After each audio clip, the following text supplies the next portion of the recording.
Eu acredito que todo mundo que tem acesso à internet já deve ter se deparado com aquele pedaço de mídia que deixou um marco na sua vida. Seja um filme/série com uma história tocante ou só muito divertida que até hoje você se lembra.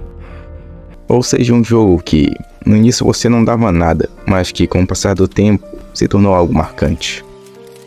No meu caso foi um anime, que sinceramente pode ser considerado bem esquisito para os padrões brasileiros, que cá entre nós não são muito altos para ser bem sincero, mas mesmo que ninguém goste ou considere uma tosqueira, eu sempre vou deixar em um cantinho especial na minha memória, até o fim da minha vida, pois também foi o primeiro anime que eu vi quando eu tive acesso à internet. Monster Musume no Hiro Nichijou, ou Todo Dia com uma Garota Monstro se preferir, e pensar que já fazem 10 anos desde que eu vi pela primeira vez. E como eu posso dizer, foi um marco pra mim, pois desde que eu me conheço por pessoa, sempre fui alguém que queria viver em um mundo fantástico. E até hoje eu quero, pra ser sincero, fugir dessa realidade triste na qual não tenho condições de nem sequer ir ao shopping, seja tanto por causa de dinheiro ou transporte. Eu te odeio, ônibus de merda. A proposta do anime é bem autoexplicativa. A cada episódio veremos como o protagonista irá se adaptar com garotas diferentes, para dizer o mínimo. Tal proposta que me pegou de jeito na época, pois como eu já disse, sempre quis experimentar algo fantástico na minha vida tediosa. E, apesar de odiar romance, porque até hoje eu nunca experimentei algo do tipo, eu senti algo diferente ao ver esse anime. E não foi tesão, pelo menos não na maior parte do tempo. Apesar de Monster Musume no Hiro Nichijou, que chamarei de Momosu para facilitar, não ter uma animação excepcional ou uma história intrigante, ele é aquele clássico, o básico, só que bem feito. Só que antes de entrar em detalhes mais profundos, meu nome é Renin, ou Genin, e eu tenho um canal de animes. E nesse vídeo eu vou falar o porquê Momosu foi especial, pelo menos para mim. Esse vídeo vai funcionar de uma maneira um pouco diferente. Eu não vou estar falando da história em si, e sim focar nos personagens, que eu já adianto, são bem memoráveis. Começando pelo Darling. Darling? Parece que temos um caso de cópia aqui, não é Evangelho que falhou. O protagonista aqui é uma coisa interessante, porque normalmente o padrão de apresentação seria mais ou menos assim se fosse outro anime. Meu nome é Joãozinho e tenho tantos anos e estou no ensino médio, sou um virgem, vou encontrar um harém, blá blá blá. Nesse anime, o nome do protagonista só é dito uma vez, durante toda a temporada. Eu acho até que no mangá, no qual seu nome é Kimihito Kurusu. E isso é proposital. Tipo quando acontece em um jogo, quando o personagem não possui um nome. Assim, podendo nos inserir naquele mundo, meio que tornando as coisas mais imersivas. E foi isso que eu senti quando eu assisti pela primeira vez. Mas deixando a imersão de lado, vou falar mais do Kimihito em si. E sinceramente, é realmente um tipo de pessoa que eu queria ser. Pois veja bem, o cara já é um adulto que é responsável, sabe cozinhar, limpar e inclusive tem uma força absurda. Certas vezes no anime, ele dá um puta soco nos caras que ficam zoando a Mia, que daqui a pouco eu falo sobre. Em suma, eu quero dizer que ele é um cara foda. Mesmo não tendo um nome, ele tem sua personalidade. E ele é bastante gentil, o que não funcionaria nem um pouco se fosse na vida real. Eu gosto de moreno tatuado, cara de bandido. Além de ser Chad, o cara é extremamente responsável e enérgico, porque cacete, pra ficar cozinhando pra mais de 6 pessoas é preciso muita disposição, coisa que uma certa personagem não possui, não é Sr. Smith?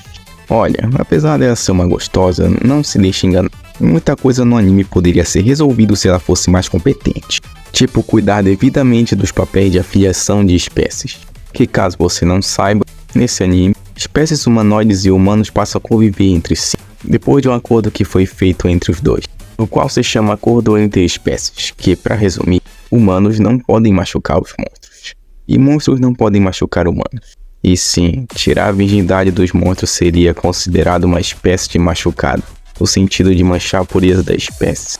O qual me lembrou de duas coisas. Esse negócio de pureza de espécie é um pouco errado, já que lembra um certo bigodinho alemão. E segundo, se esse negócio ocorresse no Brasil, o tanto de coisas que iria acontecer seria no mínimo complicado.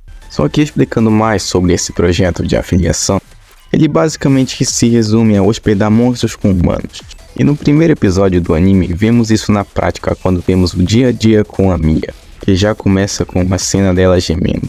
Bom, é de se esperar já que é um eti. E durante a primeira temporada, a Mia, junto com outras que vou falar daqui a pouco, vai ter um desenvolvimento maior, ainda mais com a questão de casamento que, spoilers, não vai servir de muita coisa aqui nem numa. No decorrer do anime vamos nos aprofundar na Mia, que é a mais ciumenta, e em seguida seremos apresentados a Papi, a Papia, Arpia,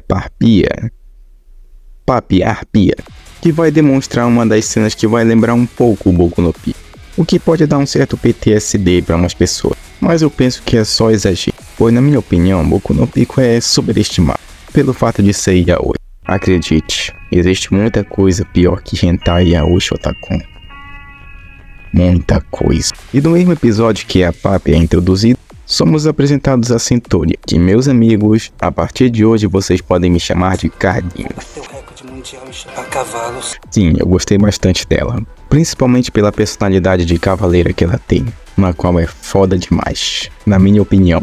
Ah, e ela tem grandes mamas também, incrível. E curiosidade, ela explode 2 caminhões. Isso acaba machucando alguém, manchando o acordo entre espécies? Não faço ideia, o anime não fala. Diferente dela, a Su, a Slime, que na maior parte do tempo ela vai ficar pequena, mas não se engane, ela pode crescer bastante. Inclusive ela vira uma copete de Godzilla, bem aleatório, eu sei, mas é verdade, eu juro. E junto com a Papi elas formam uma dinâmica de irmãs. Pelo menos foi isso que eu senti ao ver pela primeira vez, já que as duas são meio bobas, inocentes, para não dizer idiota. E é claro que para essa visão acontecer você vai ter que ignorar que a Su não vai estar usando os tentáculos para ACE.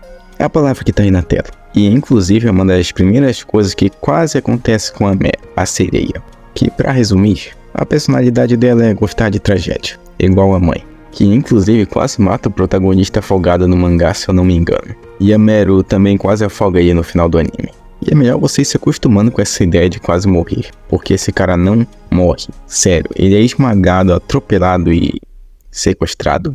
Sim, sequestrado pelo único ser que não tenta matá-lo indiretamente durante todo o anime, e do mangá também. Hakinera. Apesar de sua aparência assustadora de primeira, ela é a mais tranquila de todas, se tirarmos o fato de que ela gosta de amarrar os outros. E segundo a fanbase, ela é uma das melhores personagens, se não o melhor personagem do anime. O que eu concordo. A personalidade dela é de uma pessoa que impõe aura, quando não tá tentando amarrar alguém. E no meio do episódio 7, onde conhecemos a Hakinera, somos apresentados a Monster New Law, a qual é um grupo composto pela Zombina, a Zumbi, Manako, a Ciclope, Tiona, eu acho que esse é o nome dela, a Ogro e por fim a Doppelganger. Sim, Doppelganger é uma espécie nesse anime. E apesar desse grupo só ter um foco em 2 a 3 episódios no máximo, elas são marcantes pra caralho. Eu não sei dizer exatamente o porquê. Talvez seja pelo design, ou por ter uma personalidade bem definida e memorável, ou o tema delas. Quando você vai assistir um anime teen, o que você espera tanto da opening quanto da end? Um ritmo romântico, certo? E de fato, a opening de Momosu é exatamente isso.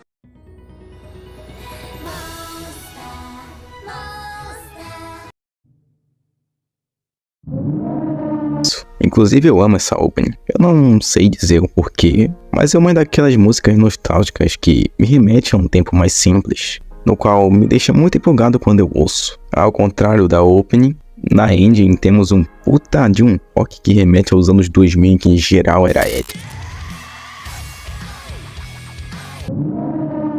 Sério, cara, em que anime você vai ver uma opening que é totalmente diferente da ending?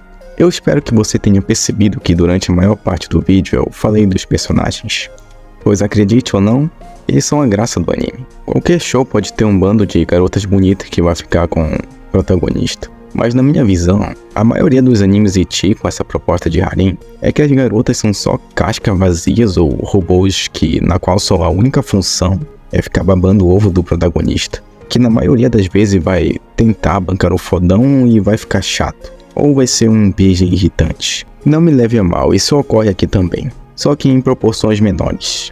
Mas como é um anime que eu gosto muito, eu vou passar o pano. Monster Musume é algo único, e caso fosse algo mais sério, acredito que seria uma obra sobre a superação do racismo através do romance. Mas mesmo sendo algo bobo, ele ainda é um anime sobre a aceitação de quem você realmente é, e não sobre o que aparenta ser. Pois a interação que cada um que tem é como se fosse uma família meio incestuosa. A Mia, apesar de ciumenta, tenta melhorar como pessoa aprendendo a cozinhar ou limpar. A Centúria tem um forte senso de proteção, além de levar uma vida saudável. A Papi e a Su são duas bobinhas que gostam de ficar brincando. A Meru às vezes leva esse negócio de tragédia um pouco longe demais. E a Ragnera é uma pessoa que se importa com as outras, apesar de sua aparência intimidadora. Até os secundários têm uma presença memorável. Se você procura algo diferente, eu recomendo você dar uma olhada, tanto no anime quanto no mangá. E dito tudo isso, a Su é a melhor garota.